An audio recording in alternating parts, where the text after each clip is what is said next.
guys ang Maniki Kapalong. Likod ani, sa likod niya siya sa eskwelahan sa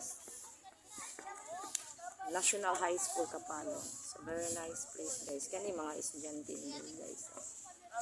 Wow. Tapos ni siya sa guys. Basa na kay ko guys. Yaan ako sa kumakauban na guys.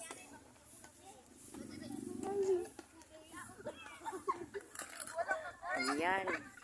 So there is riverside ni Dapita.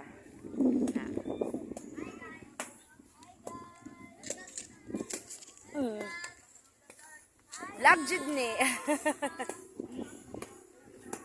Oh. Ayan, man siya ang riverside sa Maniki Kapalong. Nice kayong dati guys wala ning kuan Coral de Dapita. Hello. Sapa. Ay sapa. Oh, tanah ka sapa. Kat-kat ka diha. Oh. Nindot na kayo guys. Sa una bagnot pa kayo ni daghan pa ning dikit-dikit nga balay di Dapita. So karon gipahawa ko sila kay